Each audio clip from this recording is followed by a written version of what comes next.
जन्मेगा बच्चा, उसके सर के बाल सफेद हो जाएंगे। ये क़यामत के आसारात हैं। आपसे कह रहा हूं, हमने बाबरी मस्जिद जिंदाबाद का नारा लगाया। अस्सलाम वालेकुम टू एवरीवन, कैसे हैं आप सब। मेरा नाम है जयमानी। अस्सलाम वालेकुम दोस्तों, कैसे हैं आप सब लोग। खैरियत से हैं भाई। स्वागत हो गया आप सब लोग का हमारे चैनल पर। तो भाई मेरा नाम क्या है, मेरा नाम है इस्मान कुरैशी। नाम तो सुना होगा। तो यार आज की वीडियो बहुत ज़बरदस्त होने वाली है, क्योंकि असदुद्दीन साहब, बल्कि नाम गलत लिया, बैरिस्टर असदुद्दीन साहब जो हैं, उनकी न्यूज़ स्पीच आ चुकी है जी। ओखला मुंबई क्या कहा आप भी सुने। तो भाई मतलब ओखला मुंबई में क्या कहा आप भी सुने, ये टाइटल है इस वीडियो का। और वीडियो बड़ी ज़बरदस्त होने वाली है। ये हमारे एक भाई हैं, उन्होंने मुझे इसका अभी लिंक सेंड किया है मेरे व्हाट्सएप पर। तो कह रहे थे प्लीज़ भाई इसकी रिएक्ट लाजमी कीजिए, क्योंकि ये न्यूज़ स्पीच है। ये असदुद्दीन साहब के चाहने वालों की एक बहुत ही मोहब्बत बड़ी ख्वाहिश है कि आप लोग इस पर रिएक्ट करें। तो भाई क्यों नहीं यार, लव यू हो गया उन सब के लिए। तो भाई आज इस वीडियो को स्टार्ट कर लेते हैं, बाद में इंशाल्लाह बातें वगैरह करेंगे। वीडियो थोड़ी सी लंबी है, तो इसकी आप लोगों से ये गुजारिश होगी कि पॉपकॉर्न वगैरह लगा के, कानों पे हेडफी लगा के सुकून से लेट के ना सुकून से देखें। और अगर हाँ कोई इमरजेंसी काम वगैरह, तो पहले वो काम कर लें, बाद में रिलैक्स होकर वीडियो देखिए, क्योंकि असदुद्दीन साहब की वीडियो जो होती है वो रिलैक्स होकर और सुकून से देखने का मज़ा आता है। स्टे विद मतलब 3, 2, 1 प्ले। जब अकोला में इलेक्शन होगा तो तुम सेकुलरिज्म को जिंदा रखना। खबरदार, मैं उन दल्लालों से कह रहा हूं जो मुसलमानों की सफों में। मोदी अगर जीतता है तो मुसलमानों की वजह से नहीं, मोदी अगर जीतता है तो उसने अपने आप को एक बड़ा लीडर बना दिया, हिंदू हृदय सम्राट कहकर। तुम अगर ये समझते हो कि असदुद्दीन ओवैसी और इम्तियाज जलील है, नहीं। भारत की पार्लियामेंट में, महाराष्ट्र की विधानसभा में एक असदुद्दीन और इम्तियाज जलील नहीं, बल्कि ऐसे 50-60 इम्तियाज जलील महाराष्ट्र और पार्लियामेंट में होना चाहिए। किसी कौम के लिए 20 साल, 30 साल, 40 साल बहुत हो गया। तुम कब तक भेड़ बकरियों की तरह चलोगे? क्या तुम में एतमाद नहीं है? हमेशा नुकसान हमको मुसलमानों से पहुंचा। टीपू सुल्तान को शहीद करने वाले, गद्दारी करने वाले कौन? मुसलमान। सिराजुद्दौला को धोखा देने वाले कौन? मुसलमान। करबला के मैदान में इमाम हुसैन को शहीद करने वाले कौन? मुसलमान। हमने बाबरी मस्जिद जिंदाबाद का नारा लगाया, अमित शाह के सामने नारा लगाया। बाबरी मस्जिद जिंदा है और रहेगी इंशाअल्लाह ताला। मैं आरएसएस के लोगों को बोलना चाह रहा हूं, आखिर तुम ये झूठ कब तक बोलोगे कि छत्रपति शिवाजी मुसलमानों का दुश्मन था? व रहमतुल्लाहि व बरकातहू। मजलिस इत्तेहादुल मुस्लिमीन महाराष्ट्र के सदर मोहतरम जनाब इम्तियाज जलील साहब और रुकने पार्लिमान औरंगाबाद मोहतरम जनाब डॉक्टर गफ्फार कादरी साहब, वर्किंग प्रेसिडेंट महाराष्ट्र, अकोला, अमरावती और विदर्भा के मजलिस इत्तेहादुल मुस्लिमीन के सदर मोतमदीन अराकीन, शहनशीन मुतशरीफ फरमा मजलिस इत्तेहादुल मुस्लिमीन के मेरे तमाम रुफ़ा, मेरे अजीज दोस्तों और बुजुर्गों, क्योंकि सिर्फ आधे घंटे का वक्त है, मैं ये चाहूँगा कि आप मेरी बात को सुने, समझें और यहाँ से आप एक पैगाम और फिक्र लेकर उठें, ताकि आप तमाम लोग महाराष्ट्र में मजलिस इत्तेहादुल मुस्लिमीन को मजबूत करें। अजीज़ान मिल्लत, बुजुर्गान कौम और मिल्लत, मेरे गयूर नौजवान साथियों, मैं आपके सामने ये बताने आया हूँ कि आज हमारे वतन अजीज़ के जो हालात हैं, वो बड़े ही नाजुक तरीन हालात से हमारा मुल्क गुजर रहा है। और मैंने पहले ही कहा था आप तमाम से कि एक अंधेरी रात है और ये रात बड़ी लंबी रहने वाली है। हम हमेशा इस बात को कह रहे थे कि भारत की सबसे बड़ी अक़लियत मुसलमान और दलित को मिलकर इस अंधेरी रात का खात्मा करना जरूरी है। बिल्कुल जबरदस्त बात बोली, मगर बिल्कुल अफसोस जबरदस्त। इस बात का है कि असदुद्दीन ओवैसी के जलसों में लोग हजारों की तादाद में आते जरूर हैं, मगर जब अमल करने का वक्त आता है आप लोग पसोपेश का शिकार हो जाते हैं। मेरे अजीज दोस्तों, बुजुर्गों, मैं आपके सामने खुलकर कह रहा हूं, मैं आपको बता रहा हूं, मेरी इस बात को आप जहन नशीन कर लीजिए कि आज भारत में मैंने जो बात पार्लियामेंट में कही थी वो आज आपके सामने कहना चाहता हूं कि आज भारत में जो 17 करोड़ मुसलमान हैं, ये तमाम के तमाम जो मैंने पार्लियामेंट में कहा था कि आज भारत में जो मुसलमान हैं वो अपने आप को हिटलर के जमाने में जो यहूदी अपने आप को महसूस करते थे उसी तरह आज अपने आप को महसूस कर रहे हैं। मेरे अजीज दोस्तों और बुजुर्गों, मैंने अपने पार्लियामेंट की तकरीर में जो कहा वो आपके सामने दोबारा अर्ज कर रहा हूं कि ख्वाजा अजमेरी रहमतुल्लाह अलैह के आस्थाने पर चादर बिछाने का काम तो नरेंद्र मोदी करते हैं, बहुत अच्छा है, मगर ये कौन सी मोहब्बत है ख्वाजा अजमेरी से कि आप मसाजिद को हमसे छीनना चाहती हैं। ये कौन सी मोहब्बत है कि आप दरगाह पर चादर तो बिछाएंगे मगर आप हमारे बच्चियों के सर से हिजाब को छीन लेंगे। ये कौन सी मोहब्बत है कि बिल्कुस बानों को की असमत रेजी करने वालों को आप छोड़ देंगे। ये कौन सी मोहब्बत है कि आज मसाजिद को हमसे छीनने की पूरी कोशिश की जा रही है। दिल्ली दारुल हुकूमत है भारत का, वहां पर 500 साल की एक मस्जिद को बगैर किसी नोटिस के कानूनी कार्रवाई को नहीं देकर उस मस्जिद को शहीद कर दिया गया। 600 साल पुरानी मस्जिद को शहीद कर दिया गया और बाजू कब्रस्तान था, कब्रस्तान को भी शहीद कर दिए और कब्रस्तान को जब शहीद करे तो खबरों से कफन निकल कर नजर आ रहा था। हम पूछना चाहते हैं ये क्या करना चाहती है बीजेपी इस मुल्क में। मेरे अजीज दोस्तों और बुजुर्गों, ना सिर्फ ये बल्कि अगर आप देखेंगे जब से इस मुल्क के वजीर आजम नरेंद्र मोदी बने उन्हीं की हुकूमत का डेटा ये बताता है आदादोशुमार कि हायर एजुकेशन में 1,80,000 मुसलमान नहीं है। आला तालीम हायर एजुकेशन से मुसलमान 1,80,000 अपने आप को निकाल चुका है। आखिर इसकी वजह क्या है?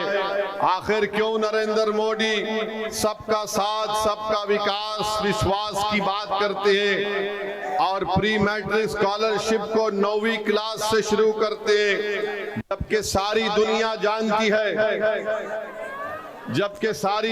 जानती है कि मुसलमान का बच्चा और बेटी प्राइमरी एजुकेशन में 4वीं-5वीं जमात से ही उनका ड्रॉप आउट शुरू होता है। तो भारत के वजीर आजम 9th क्लास से प्री मैट्रिक स्कॉलरशिप को देते हैं। मौलाना आजाद फाउंडेशन को खत्म करके रख दिया, मदरसा मॉडर्नाइजेशन को खत्म करके रख दिया। मेरे अजीज दोस्तों और बुजुर्गों, आज हम देखते हैं कि हमको का ज्ञानवापी मस्जिद में क्या हो रहा है और फिर बड़ी बेबाकी के साथ वजीर आजम और उनकी पार्टी कहती है कि 22 जनवरी इस मुल्क का तारीखी दिन था। मैं पार्लियामेंट में खड़े होकर कहा कि अगर 22 जनवरी तारीखी दिन था तो उस तारीखी दिन की बुनियाद 6 दिसंबर 92 को रखी गई। 22 जनवरी अगर तारीखी दिन था तो उसकी बुनियाद 1986 में ताले खोल कर रखी गई। 22 जनवरी अगर तारीखी दिन था तो जीबी पंत ने मस्जिद के अंदर जो मूर्तियां रखी गई उसको नहीं निकालकर 22 जनवरी को मुमकिन बनाया। 22 जनवरी मुमकिन इसलिए हुआ कि सुप्रीम कोर्ट ने आस्था की बुनियाद पर फैसला देकर पूरे मुल्क को एक पैगाम दे दिया कि आस्था बड़ी है और एविडेंस को कोई देखा नहीं जाएगा। मेरे अजीज दोस्तों और बुजुर्गों, मैं आपसे अपील कर रहा हूं, गुजारिश कर रहा हूं कि खुदा के लिए अपनी अपनी मस्जिदों को आबाद रखो। जब मैंने ये बात कही तो मुखालिफीन मजलिस ने मुझ पर इल्जाम लगाया और कहा कि मैं असदुद्दीन अवैसी खौफ पैदा करना चाहता है। मैं खौफ नहीं पैदा कर रहा हूं, मैं बहैसियत एक मुसलमान मेरा दीनी फरीजा पूरा कर रहा हूं। बहैसियत एक भारत के शहरी के आपसे अपील कर रहा हूं कि भारत के संविधान में फ्रीडम ऑफ रिलीजन एक फंडामेंटल राइट है, डिग्निटी एक फंडामेंटल राइट है और बीजेपी आरएसएस ये चाहती है कि हमसे हमारी डिग्निटी को छीन लिया जाए। मेरे अजीज दोस्तों और बुजुर्गों, आखिर कब आप लोग बेदार होंगे? क्या आप क़यामत आएगी तो जब बेदार होंगे और अपने वोट का सही इस्तेमाल करेंगे? याद रखो भारत के मुसलमानों, मेरी इस बात को ज़हन नशीन कर लो कि बीजेपी को रोकने की जिम्मेदारी सिर्फ 17 करोड़ मुसलमानों की नहीं है। बीजेपी को रोकने की जिम्मेदारी हर समुदाय के जिम्मेदारों की है, मगर हम ये समझते हैं कि सिर्फ हमारी जिम्मेदारी है। अरे बताओ, आखिर कब तक आप इन्हीं सियासी हरकतों पर अमल करते रहेंगे? बताइए, भारत की पार्लियामेंट में कितने मुसलमान एमपी हैं? 17 करोड़ तुम्हारी आबादी है, 14% है। आप 5% आपके एमपी नहीं है, 5% भी आपके एमपी नहीं है। और आपसे कहा जाता है आकर कि जब अकोला में इलेक्शन होगा तो तुम सेकुलरिज्म को जिंदा रखना। खबरदार, मैं उन दल्लालों से कह रहा हूं जो मुसलमानों की सफों में है। मैं उन चौधरियों से कह रहा हूं जो दिल्ली में बैठकर हमारे इत्तेहाद का सौदा करते हैं। अरे तुमको क्या अल्लाह का खौफ नहीं है? तुम कब तक मुसलमानों का ठेका लेकर नुकसान पहुंचाओगे? अरे बताओ तुम इन लोगों को कि आज मोदी अगर जीतता है तो मुसलमानों की वजह से नहीं, मोदी अगर जीतता है तो उसने अपने आप को एक बड़ा लीडर बना दिया, हिंदू हृदय सम्राट कहकर वो तमाम मेजॉरिटी कम्युनिटी को एक करने की कोशिश कर रहा है। अरे नरेंद्र मोदी ने भारत में, भारत की सियासत में मुसलमानों को मार्जिनलाइज करके रख दिया। आज भारत की सियासत में नक्शे में तुम कहीं पर नहीं हो। तुम अकोला की सरजमीन पे हजारों की तादाद में इस गुनाहगार और दीवाने की बात सुनने आए हो, मगर मेरे भाई बताओ, तुम्हारा भारत की सियासत में कहां है तुम्हारा निशान? बताओ। तुम अगर ये समझते हो कि असदुद्दीन अवैसी और इम्तियाज जलील है, नहीं, भारत की पार्लियामेंट में, महाराष्ट्र की विधानसभा में एक असदुद्दीन और इम्तियाज जलील नहीं, बल्कि ऐसे 50-60 इम्तियाज जलील महाराष्ट्र और पार्लियामेंट में होना चाहिए। क्यों नहीं हो रहा है? क्योंकि तुम मुत्तहिद नहीं हो। तुम यहाँ जलसे में आ गए हो, तुम नारे लगा रहे हो, मगर जब वोट डालने की बात आती तो तुम्हारे दिमाग में एक चीज डाल दी गई है, सेकुलरिज्म, सेकुलरिज्म। अरे जो संविधान में सेकुलरिज्म लिखा गया मैं उसको मानता हूं, तुम सियासी सेकुलरिज्म को मत मानो। खुदा के लिए क्या मिला तुमको? तुमने मस्जिद को खो दी सेकुलरिज्म के नाम पर, तुमने मेहरौली की मस्जिद को खो दी सेकुलरिज्म के नाम पर। तुम्हारी हमारी शरीयत में मदाखलत की बात हो रही है। मेरे भाई बेदार हो जाओ, सिर्फ वोट डालने वाले मत बनो। तुम कोई बकरे नहीं है कि हर एक के पीछे चलोगे, तुमको शेर बनना है, तुमको कौम की क़ियादत करना है, तुमको मुल्क को लेकर आगे बढ़ना है। ये मजलिस इत्तेहादुल मुस्लिमीन का पैगाम है। हम कोई भेड़ बकरियां नहीं है कि कोई लकड़ी लेके आएगा, चल पीछे चल, अरे बहुत चले। किसी कौम के लिए 20 साल, 30 साल, 40 साल बहुत हो गया। तुम कब तक भेड़ बकरियों की तरह चलोगे? क्या तुम में एतमाद नहीं है? क्या तुम में कॉन्फिडेंस नहीं है? क्या तुम मुल्क की क़ियादत नहीं कर सकते? क्या तुम लीडर नहीं बन सकते? क्या तुम असदुद्दीन ओवैसी से बेहतर कायद नहीं बन सकते? तुम बन सकते, सिर्फ शर्त यह है कि तुम अपने आप में एतमाद पैदा करो।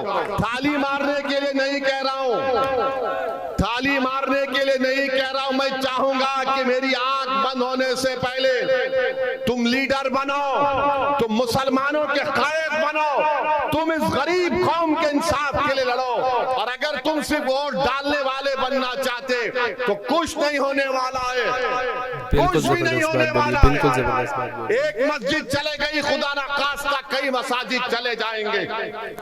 कल शरीयत में मदाखलत हो जाएगी, बच्चे थोड़े जेल में हैं, कल पूरे जेल में चले जाएंगे। बताओ मेरे भाई, अब आप क्या करने वाले हैं? आप क्या वोट डालेंगे या वोट लेंगे? बताओ मुझे, आप वोट लेंगे या वोट डालते रहेंगे? बताओ आप कितने लोग वोट लेना चाहते हैं? हाथ उठाओ। देखो, अल्लाह को गवाह रखकर हाथ उठाना। दोबारा पूछ रहा हूं, वोट लेने वाले बनोगे? ये डाइस पे बैठने वाले हाथ उठा रहे नहीं उठा रहे? ये नियत कर लो, आप नियत कर लो, इंशाअल्लाह बोलो कि अल्लाह हम वोट लेंगे इंशाअल्लाह ताला। क्या महाराष्ट्र से आप इंशाअल्लाह ताला महाराष्ट्र के आने वाले लोकसभा इलेक्शन में आप 3-4 मुस्लिम एमपी को कामयाब करेंगे? जोर से बोलो इंशाअल्लाह, जोर से बोलो। महाराष्ट्र से 4 मुस्लिम एमपी कामयाब करेंगे?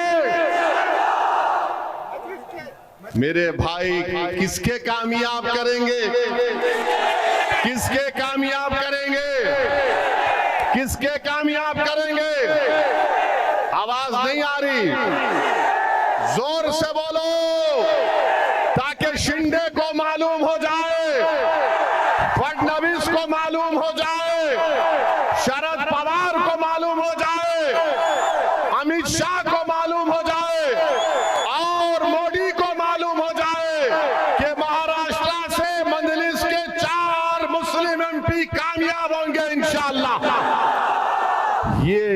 ये चीज पैदा करो। ये सेल फोन लाइटा लगाना नहीं है, अभी दिमाग में बत्ती जलाओ, दिमाग को खोलो, सीने को चौड़ा करो, डर डर कर घुट घुट कर जिंदगी मत गुजारो, शेरों की तरह जिंदगी गुजारो। ये जिंदगी चंद दिनों की है, गुलामी करने के लिए नहीं है। क्या तुम नहीं देख रहे मेरे भाई कि अशोक राव जो मुझे गाली देते थे, उनके चमचे जो मुझे गाली देते थे, आज मोदी के पैरों के पास बैठकर गपागप चाय पी रहे हैं। कल तक बी टीम बोलने वाले आज खुद मोदी के पास जाकर राज्यसभा की मेंबरशिप अशोक राव ले रहे हैं। मैं पूछना चाहता हूं, जो मुझ पर इल्जाम लगाते थे बी टीम का, अरे असली टीम तो तुम हो आरएसएस की, क्योंकि मैं सच्चाई को बयान कर रहा था तो तुमने मुझ पर इल्जाम लगाया। अब जिसको कहा गया कि इंदिरा गांधी का तीसरा बेटा, ये मैं नहीं कह रहा, उनका लीडर बोला, वो भी मुझे गाली देता था। अब सुना है कि वो भी जाने वाले हैं बीजेपी में। आप बताओ फिर कौन बी टीम है? कौन बी टीम है मेरे भाई? अजीत पवार के चमचे हम पर उंगलियां उठाते थे, असदुद्दीन ओवैसी आएगा तो फुला कर देगा। मैं बोलता था, याद रखो अल्लाह इनके चेहरों को दिखाएगा। अब अजीत पवार किधर बैठे हैं? अजीत पवार उधर बैठ गए जाकर, और अजीत पवार बोल रहे कि मैं अपनी घरवाली को अपनी बहन के खिलाफ लड़ाऊंगा। अब आप बताओ ये क्या मामला हो रहा है महाराष्ट्र में। मेरे भाई, कांग्रेस के कई लोग बीजेपी में भाग रहे हैं। एक उनका बंबई का लीडर, है, बड़ा नमूना है। उसको खाली इफ्तार की दावत याद आती, उसके आगे पीछे कुछ भी नहीं। हैदराबाद को आया तो हैदराबाद में आकर बोलता था तेलंगाना के इलेक्शन में असदुद्दीन ओवैसी के हल्के में जलसा कराओ, मैं आऊंगा।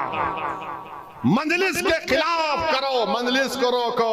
अरे बेशरम, 1.5 महीने में तू चला गया बीजेपी के साथ। कहां गया तुम्हारा वो ईमान और खीरत की बातें करने वाले? वो चले गए। अब वहां पर बैठकर हमको, यहां थे पुरानी पार्टी में असदुद्दीन ओवैसी, इम्तियाज जलील बी टीम। मेरे भाई याद रखो, हमेशा नुकसान हमको मुसलमानों से पहुंचा। टीपू सुल्तान को शहीद करने वाले, गद्दारी करने वाले कौन? मुसलमान। सिराजुद्दौला को धोखा देने वाले कौन? मुसलमान। करबला के मैदान में इमाम हुसैन को शहीद करने वाले कौन? मुसलमान। करबला के मैदान में आले रसूल पर पानी बंद करने वाले कौन? मुसलमान। इमाम हुसैन के साथ नमाज साथ पढ़ते और नमाज के बाद तलवार उठाते।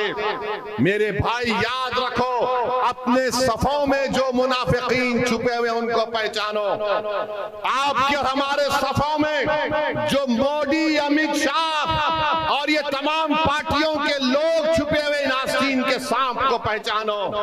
इनको तुम पहचान लो, कामयाबी तुम्हारे कदम को चूम लेगी। तुम पहचानो तुम्हारी सफाओं में कौन तुम्हारा दोस्त है, कौन तुम्हारा दुश्मन है। पार्लियामेंट में हमने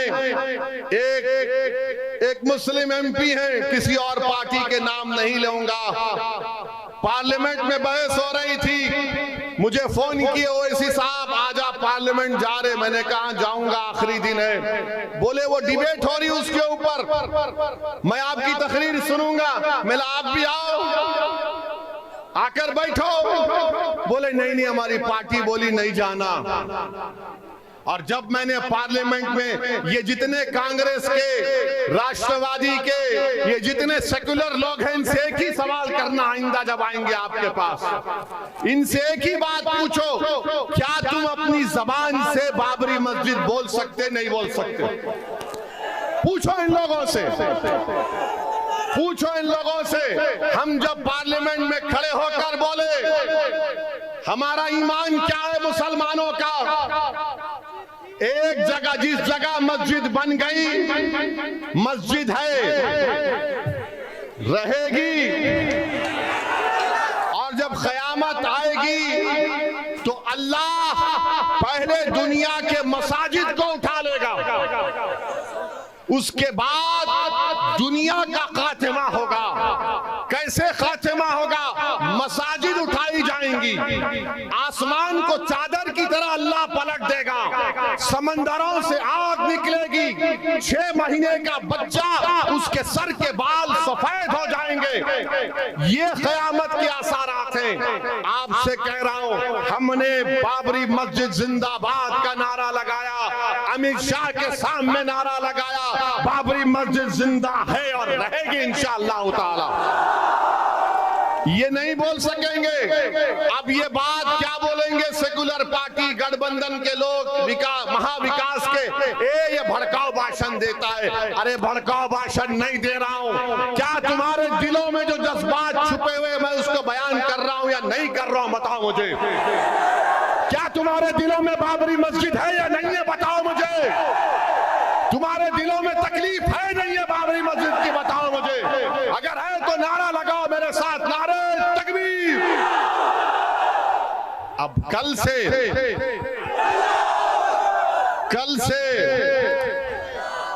से ये तमाम तोते मैना शुरू हो जाएंगे। ए ओवैसी ऐसा नहीं बोलना था, ये क्या बोल रहा, ये क्या जरूरत थी? हो गया ना, ये सब खत्म करो, भूल जाओ, आगे बढ़ो।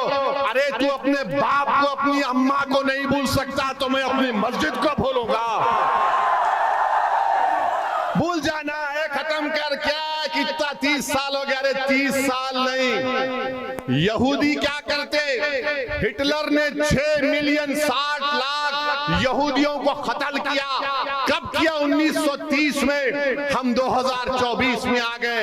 हर साल यहूदी जू हॉलोकॉस्ट को याद रखते हैं, तो भारत के मुसलमानों को भी 6 दिसंबर को याद रखना पड़ेगा। अगर तुम 6 दिसंबर को भूल जाओगे, नौजवानों तुम नहीं देखे हम देखे, अगर तुम 6 दिसंबर को भूल जाओगे तो खुदा ना खास्ता तुम्हारी जिंदगी में फिर 6 दिसंबर ना हो जाए।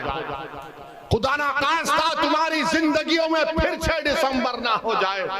मेरे अजीज दोस्तों और बुजुर्गों, अब आप देख रहे महाराष्ट्र में कोई सेकुलर नहीं रहा, कोई सेकुलर नहीं रहा।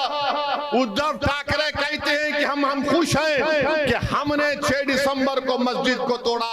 और उद्धव ठाकरे के साथ कौन है? शरद पवार साहिब, कांग्रेस के लीडर। और यही कांग्रेस आकर बोलेगी अरे भाई बचा लो। अरे आप हमको बोल रहे, अपने आप को तो बचा लो। पंजाब में सिद्धू जा रहा है, सुना बीजेपी में, वो लाफ्टर शो का होस्ट, वो जा रहे हैं बीजेपी में। कांग्रेस में फिर क्या होगा, ये कांग्रेस पार्टी वाले बताएंगे देश को। अब हमारे देश में क्या हो रहा है मेरे भाई, हमारे मुल्क में हर चीज जो मुसलमानों से ताल्लुक रखती है, नहीं नहीं नहीं, इसको नहीं रख सकते, इसको नहीं रख सकते। कोई बोल रहा है कि देश में रहना है तो ये बोलना पड़ेगा। हमको ले जाकर मुगलों से मिला देते।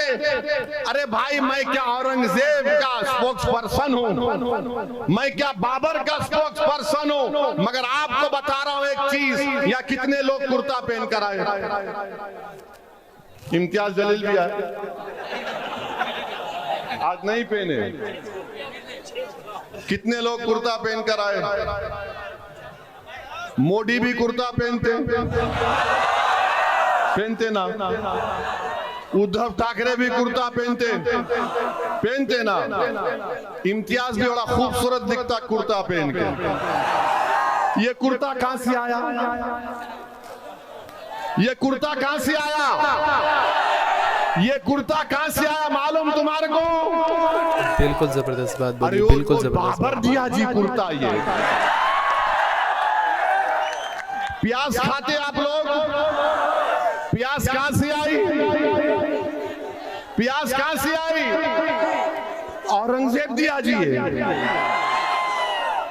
हमारी बहनें लहंगा चोली पहनते ना, कहां से आया वो? नूरजहां से आया। अब आप बताइए, नहीं देश में रहना है तो ये करना पड़े। कुर्ता क्यों पहन रहे भाई? तुम कुर्ता मत पहनो, कुर्ता पहनेंगे और फिर हमको गाली देंगे। हमको मुगलों से कुछ लेना देना नहीं है। अच्छा बार बार बोलते उन्होंने मस्जिद तो मंदिर तोड़े। अरे भाई मंदिर कौन तोड़े आपको मालूम? मंदिर तोड़ने वालों का नाम आपको बताता हूं। एक जम्मू कश्मीर का बादशाह था, राजा हर्ष। क्या नाम था उसका? याद रखो, राजा हर्ष के पास एक फौज थी। उसका काम सिर्फ इतना था कि मंदिरों को तोड़ना। ये बोलते ना ये मुसलमान भारत के नहीं है, तो कनिष्क क्या भारत का था? कनिष्क का था? बताओ आरएसएस वालों। पार्लियामेंट में बीजेपी के एमपी उठ गए, बोले बाबर के बारे में बोलो। मैं बोला पुष्पमित्रा संघा के बारे में बोलो, पुष्पमित्रा संघा के बारे में बोलो। इसीलिए बोलता हूं पढ़ो मुसलमानों, खूब पढ़ो, नेक बनो, काबिल बनो, वकील बनो, हिस्ट्री पढ़ो, संविधान पढ़ो, ताकतवर बनो। तुमको कौम की क़ियादत करना है। तुम लीडर बनोगे या गीडर बनोगे? बताओ मेरे को, तुम लीडर बनोगे या गीडर बनोगे? तो लीडर बनने के लिए पढ़ना पड़ेगा, तुमको ताकतवर बनना पड़ेगा, मस्जिदों को आबाद करना पड़ेगा। अगर तुम सिर्फ सिगरेट मार के, पान खा के, गुटखा खा के, चुट्टा मारे तो लीडर नहीं बनते, तुम गीडर बनोगे। तुमको अगर कौम की क़ियादत करना है तो अपने दिलों में अल्लाह का खौफ पैदा करो। मेरे अजीज दोस्तों और बुजुर्गों, वक्त बहुत कम है। हम आपसे सिर्फ यही अपील करने आए हैं कि अब की बार पार्लियामेंट के इलेक्शन में आपकी जिम्मेदारी है कि आप हैदराबाद, किशनगंज, औरंगाबाद और तमाम जहां से मजलिस के उम्मीदवार हैं, आप वहां से मजलिस को वोट देंगे। याद रखो, दलित, मुसलमान, आदिवासियों के लिए जब तक आप अपनी लीडरशिप को नहीं बनाएंगे, आप कामयाब नहीं हो सकते।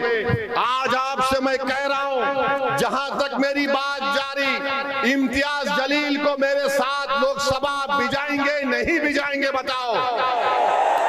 मुझे अकेला मत भिजाओ मेरे भाई, मेरे साथ मेरे साथी को भिजाओ। औरंगाबाद की आवाम को लाखों सलाम। आज आप सुनो, अभी खत्म नहीं हुआ, अभी 4 मिनट है, कहीं को उठ रहे, बैठो ना। मैं इतनी दूर से आया तुम्हारे वास्ते। मराठा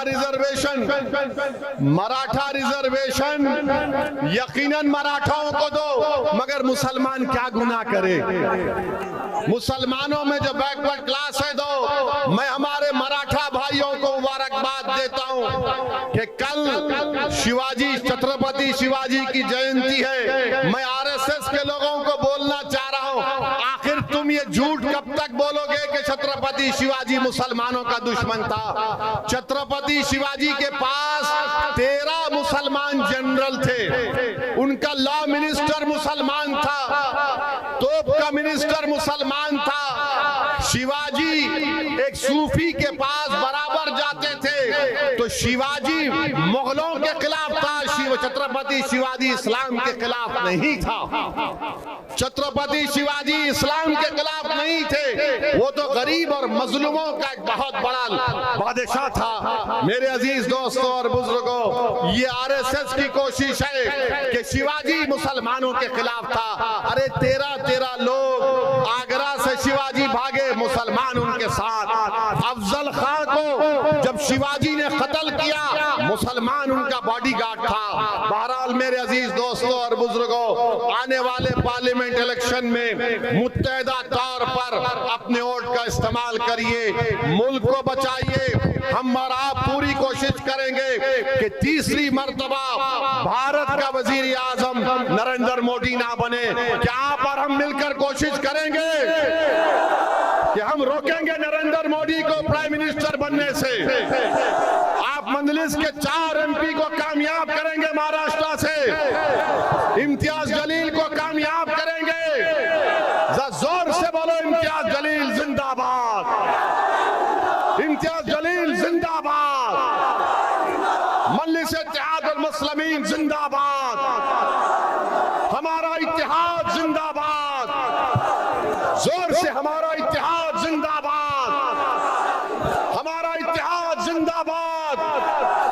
मुट्ठी बनाकर बोलो, नारे तकबीर, नारे तकबीर। बहुत यार ज़बरदस्त इस यार। वीडियो के मतलब एंड होने के बाद ना, मतलब इतनी लंबी वीडियो थी, पता भी नहीं चली यार। बहुत सी बातें ना सामने खुल कर आई हैं। मैं कहती हूँ इतनी ज़बरदस्त स्पीच है, जैसे मैं एज़ यूजुअल बोलती हूँ कि इनकी हमेशा स्पीच ऐसी होती है, या दम होता है। मैं कहती हूँ हर बात में एक बात होती है, जो उस्मान ने कही कि इनकी हर बात में एक बात होती है और बाद में 100 तरह के मतलब देखिए, निकलते मैं हैं। अभी यही कह रहा था, जो इनको अभी लास्ट टाइम जो हमने एक वीडियो देखी थी जिसमें इनको पार्लियामेंट का एक अवार्ड मिला था इनको, बिल्कुल ठीक मिला है। था। और इसके साथ साथ अगर हम बात करते हैं तो मैं उसी के बारे में आपको कह रहा था कि देखिए, अब पाकिस्तान की पॉलिटिक्स में और इंडिया की पॉलिटिक्स में बहुत फ़र्क है। देखिए यहाँ पर जो सीटें हैं ना, यहाँ पे 90% देखिए मुस्लिम्स हैं, 5% जो है वो हिंदुइज़्म है और 5% दूसरे लोग हैं जो हाँ। पार्लियामेंट के अंदर होते हैं, ठीक है। बिल्कुल। लेकिन वहाँ पर तो आप देखें, जैसे अभी इन्होंने स्पीच की है कि भाई वहाँ पर तो पार्लियामेंट के अंदर है ही नहीं ना, मतलब 1% है है। ही नहीं है। मतलब आप भी देखें कि अगर 17 करोड़ मुसलमान के अंदर अगर एक 5% भी पार्लियामेंट के अंदर नहीं है तो कितनी बड़ी बात है, मुझे आप ये बताएं। फिर देखा जाए तो देखिए हर तरफ से इनको हटाया जा रहा है। देखो, अब अजमेर शरीफ की बात हो रही थी कि अजमेर शरीफ में दरगाह पे मतलब वो चादर चढ़ाने आते हैं, लेकिन हमारी बहन बेटियों की चादरें जो वो छीनी जा रही है, जो छीनी उनके जा रही हिजाब हैं। हटाया जा रहा है। वो क्या है, वो ठीक क्या है, है, उसके बिल्कुल। बारे में इन्होंने मोदी साहब को नहीं पता। फिर आपको पता है बहुत से ऐसे मामलात हैं जिनके ऊपर ये बात उठाते हैं लेकिन इनकी बात ख़त्म की जा रही है। पूरे हिंदुस्तान के अंदर ना जोई, पूरे हिंदुस्तान के अंदर मुस्लिम्स का काम बिल्कुल ख़त्म किया जा रहा है, बिल्कुल नामो सेकंड निशान थॉट के ख़त्म किया जा रहा है। आप ये देखें सारी बच्चे उर्दू बाज़ार का नाम हिंदी बाज़ार रख हिंदी दिया, बाजार रख दिया। ठीक है, अलीगढ़ का नाम आर्यगढ़ रख रहे हैं। इससे बढ़कर और क्या बात होगी, मुझे आप ये बताएं। फिर जो 500 साल की पुरानी मस्जिद थी, उस 600 मस्जिद साल को की 600 साल, ठीक है, मैं यही बात पे तो इसी उस पॉइंट पे उसको आ देख रही लें। थी। अब उस मस्जिद के साथ क्या किया, रातों रात उधर बुत खड़े किए, उसके बाद उस मैं मस्जिद को बहुत अब गिरा दिया। मुझे उसी बात पे बहुत दुख है, यही बात पे मैं आपका पॉइंट पकड़ रही थी, यही बात मैं करने वाली थी।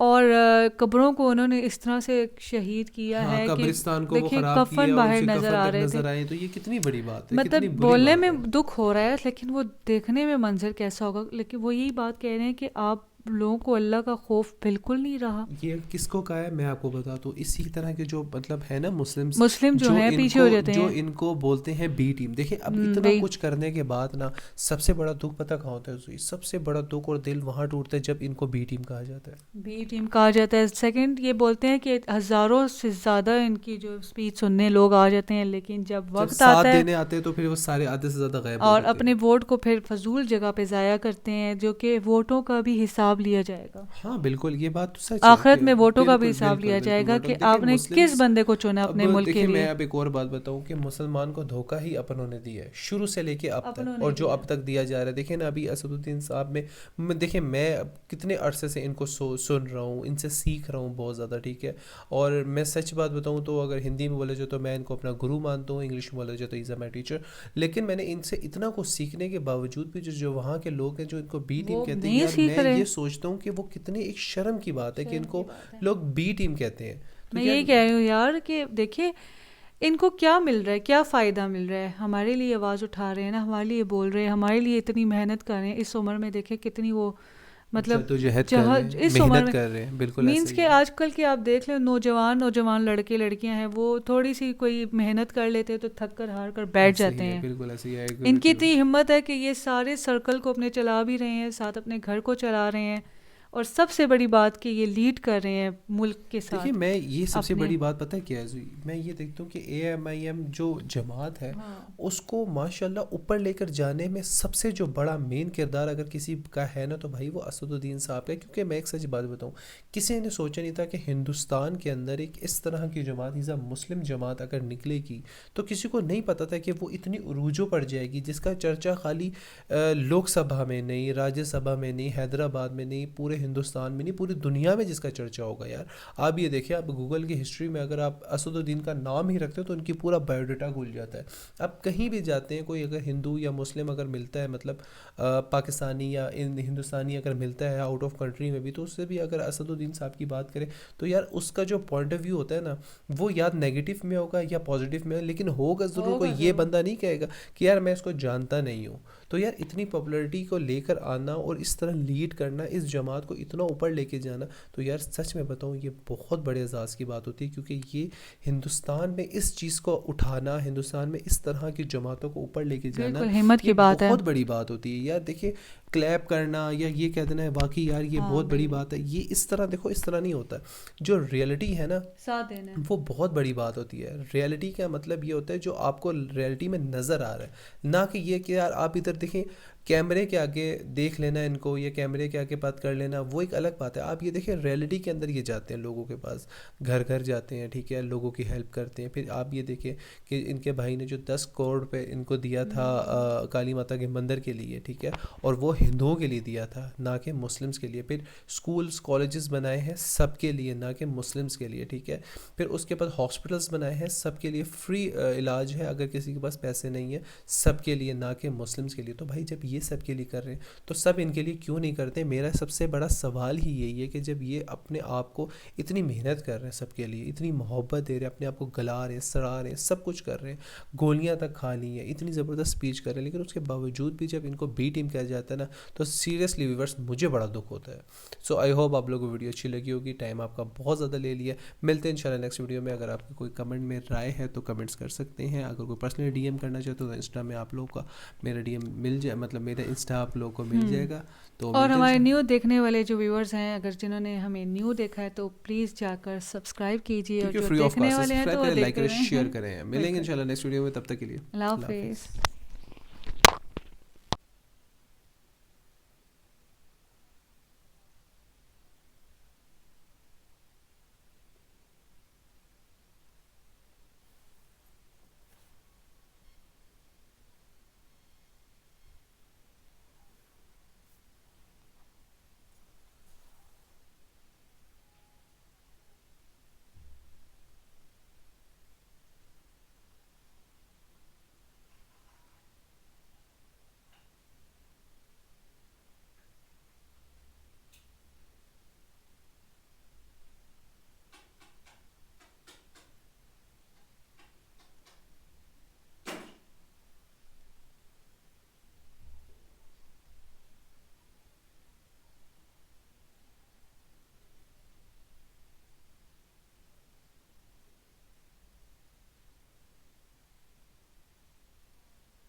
यार ज़बरदस्त इस यार। वीडियो के मतलब एंड होने के बाद ना, मतलब इतनी लंबी वीडियो थी, पता भी नहीं चली यार। बहुत सी बातें ना सामने खुल कर आई हैं।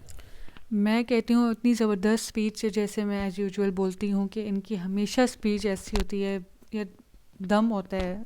मैं कहती हूँ हर बात में एक बात होती है, जो उस्मान ने कही कि इनकी हर बात में एक बात होती है और बात में 100 तरह के मतलब देखिए निकलते मैं अभी हैं। यही कह रहा था, जो इनको अभी लास्ट टाइम जो हमने एक वीडियो देखी थी जिसमें इनको पार्लियामेंट का एक अवार्ड मिला था इनको, बिल्कुल ठीक मिला है। था। और इसके साथ साथ अगर हम बात करते हैं तो मैं उसी के बारे में आपको कह रहा था कि देखिए अब पाकिस्तान की पॉलिटिक्स में और इंडिया की पॉलिटिक्स में बहुत फ़र्क है। देखिए यहाँ पर जो सीटें हैं ना, यहाँ पे 90% देखिए मुस्लिम्स हैं, 5% जो है वो हिंदुज़म है, और 5% दूसरे लोग हैं जो हाँ पार्लियामेंट के अंदर होते हैं, ठीक है। बिल्कुल।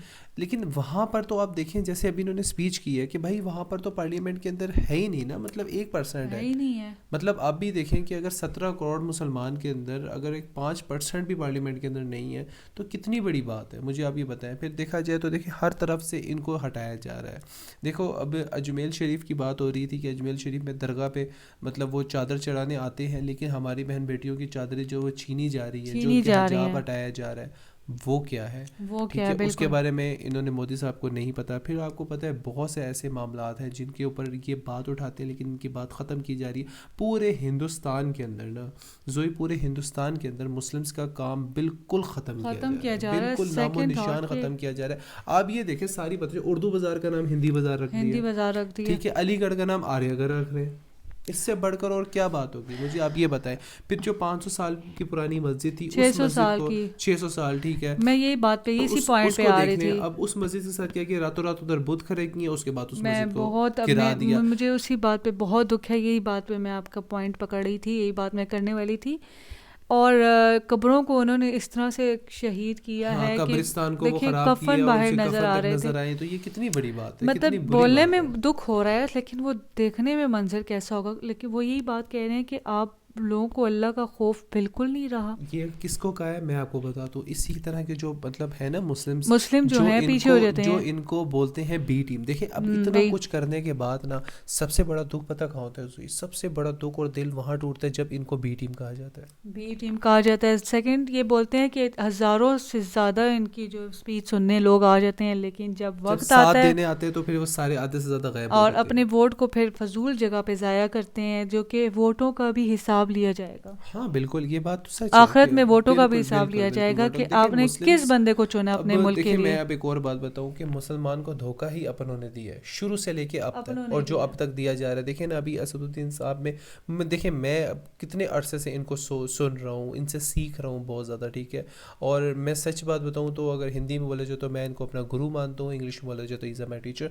लेकिन मैंने इनसे इतना कुछ सीखने के बावजूद भी जो वहाँ के लोग हैं जो इनको बी टीम वो कहते हैं, नहीं यार सीख मैं रहे। ये सोचता हूँ कि वो कितनी एक शर्म की बात है कि शर्म की इनको बात है। लोग बी टीम कहते हैं। तो मैं यार यही कह रही हूँ यार कि देखिए इनको क्या मिल रहा है, क्या फ़ायदा मिल रहा है। हमारे लिए आवाज़ उठा रहे हैं ना, हमारे लिए बोल रहे हैं, हमारे लिए इतनी मेहनत कर रहे हैं। इस उम्र में देखिए कितनी वो मतलब जद्दोजहद कर रहे हैं, इस उम्र मेहनत में कर रहे हैं, बिल्कुल ऐसा मीन्स ही के है। आजकल के आप देख लें नौजवान लड़के लड़कियां हैं, वो थोड़ी सी कोई मेहनत कर लेते हैं तो थक कर हार कर बैठ ऐसे जाते ही है, हैं। बिल्कुल ऐसे ही है, I agree इनकी with you। इतनी हिम्मत है कि ये सारे सर्कल को अपने चला भी रहे हैं, साथ अपने घर को चला रहे हैं, और सबसे बड़ी बात कि ये लीड कर रहे हैं मुल्क के साथ। देखिए मैं ये सबसे अपने बड़ी बात पता है क्या है जुई? मैं ये देखता हूँ कि AMIM जो जमात है हाँ। उसको माशाल्लाह ऊपर लेकर जाने में सबसे जो बड़ा मेन किरदार अगर किसी का है ना तो भाई वो असदुद्दीन साहब का है। क्योंकि मैं एक सच बात बताऊँ, किसी ने सोचा नहीं था कि हिंदुस्तान के अंदर एक इस तरह की जमात इज़ अ मुस्लिम जमात अगर निकलेगी तो किसी को नहीं पता था कि वो इतनी उरूजों पर जाएगी, जिसका चर्चा खाली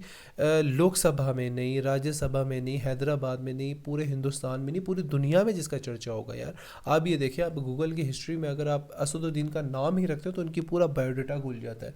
आप कहीं भी जाते हैं, कोई अगर हिंदू या मुस्लिम अगर मिलता है, मतलब पाकिस्तानी या हिंदुस्तानी अगर मिलता है आउट ऑफ कंट्री में भी, तो उससे भी अगर असदुद्दीन साहब की बात करें तो यार उसका जो पॉइंट ऑफ व्यू होता है ना वो या नेगेटिव में होगा या पॉजिटिव में, लेकिन होगा ज़रूर। होगा कोई ये ज़रूर। बंदा नहीं कहेगा कि यार मैं इसको जानता नहीं हूँ। तो यार इतनी पॉपुलैरिटी को लेकर आना और इस तरह लीड करना, इस जमात को इतना ऊपर लेके जाना, तो यार सच में बताऊँ ये बहुत बड़े एजाज़ की बात होती है। क्योंकि ये हिंदुस्तान में इस चीज़ को उठाना, हिंदुस्तान में इस तरह की जमातों को ऊपर लेके जाना, बिल्कुल हिम्मत ये की बात है। बहुत बड़ी बात होती है। यार देखिए क्लैप करना या ये कह देना है वाकई यार ये हाँ, बहुत बड़ी बिल्कुल। बात है, ये इस तरह देखो इस तरह नहीं होता।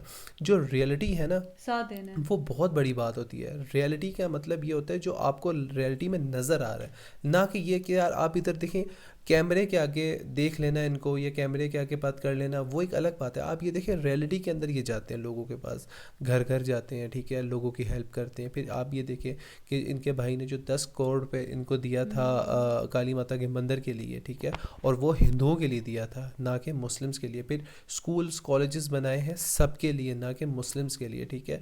फिर उसके बाद हॉस्पिटल्स बनाए हैं सबके लिए, फ्री इलाज है अगर किसी के पास पैसे नहीं है, सबके लिए ना कि मुस्लिम्स के लिए। तो भाई जब ये सबके लिए कर रहे हैं तो सब इनके लिए क्यों नहीं करते? मेरा सबसे बड़ा सवाल ही यही है कि जब ये अपने आप को इतनी मेहनत कर रहे हैं सबके लिए, इतनी मोहब्बत दे रहे हैं, अपने आप को गला रहे हैं, सड़ा रहे हैं, सब कुछ कर रहे हैं, गोलियां तक खा ली हैं, इतनी ज़बरदस्त स्पीच कर रहे हैं, लेकिन उसके बावजूद भी जब इनको बी टीम कहा जाता है ना तो सीरियसली व्यूअर्स मुझे बड़ा दुख होता है।